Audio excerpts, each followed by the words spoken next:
Well, what an absolute beatdown that was. The Oklahoma City Thunder officially eliminated the Denver Nuggets 125-93. And let's be honest, it wasn't even as close as the final score would indicate. The outcome was never really in doubt, as the Thunder played with far more energy and they were feeding off of their electric crowd. People act like the regular season no longer matters. But again, this is why it does, and why you desperately want home court advantage in a potential 7th game. Because OKC was completely in sync with their crowd. And I gotta imagine that this plays out somewhat differently if this game was in Ball Arena instead. I gotta say, as a Lakers fan, I thoroughly miss Alex Caruso. He was an absolute dog on defense. And this current playoff setting where the refs are putting away their whistles is the perfect atmosphere for him. There were some instances where he was taking on Nikola Jokic one-on-one and actually doing a solid job of slowing him down due to the fact that he was just being a pest physically. Just like in last year's playoffs, the refs have been putting their whistles away and are letting the players determine the outcome. OKC essentially decided that they were not going to let Nikola Jokic beat them, so they absolutely smothered him with their aggressive and tenacious wings.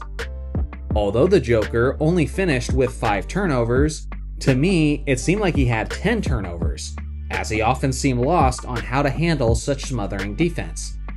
At this point, NBA general managers, coaches, and players are all fools if they're not planning for this level of physicality come playoff time. The league office and the referees have clearly re-established the trend of games becoming more physical in the postseason. So stifling wings like Jaden McDaniels and Alex Caruso are going to become even hotter commodities moving forward. Now, some people might choose to crucify Nikola Jokic for this ugly exit. And sure, it was far from his best game. But honestly, I'm surprised that they were even in this position in the first place.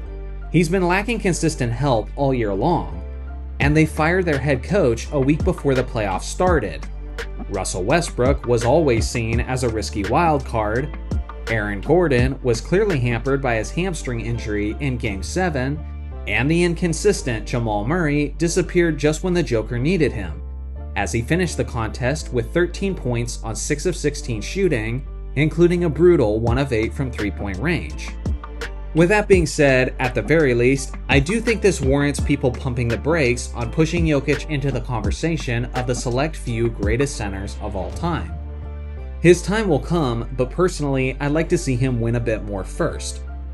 I will say this, I was a little disappointed to see Denver pull all of their starters so early in the 4th quarter. Is it just me, or does it seem like this is happening more often in recent years?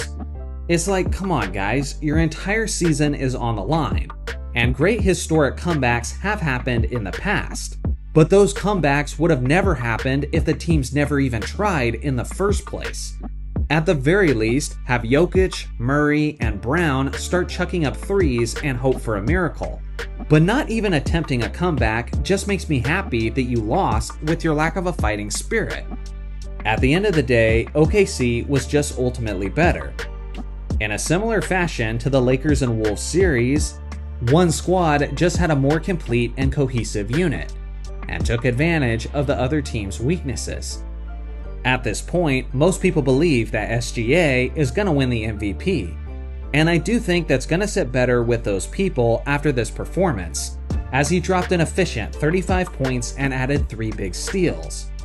Now this sets up a very exciting Western Conference matchup, as both of the remaining squads are extremely similar to one another. They both have a ton of depth and both are well-rounded groups, loaded with defensive dogs, and both have a young and upcoming superstar leader, who are each looking to take their legacies to the next level. Honestly, as a general NBA fan, I'm really thrilled by these conference finals matchups that are upcoming. Whether it's Jalen Brunson, Tyrese Halliburton, Shai Gilgeous-Alexander, or Anthony Edwards, one of these superstars are going to become an NBA champion, as they help usher in a new era of professional basketball. I'm also excited because 3 out of the 4 organizations who are still in it have never won a championship in their current city, And as far as the New York Knicks, they haven't won a championship since 1973. So one of these fan bases is gonna get blessed with some glory days that their fans have never experienced before. It also means that we will have a new NBA champion, as this 2020s era is starting to look like the 1970s, in the sense that it's an era of parity, where no dynasty is hogging all of the attention. I can't believe I'm saying this, but after this incredible postseason, I'm actually starting to get pretty happy about the state of the NBA. Sure, the regular season is still a bit boring at times, and the All-Star Weekend is an absolute disaster that needs to be fixed.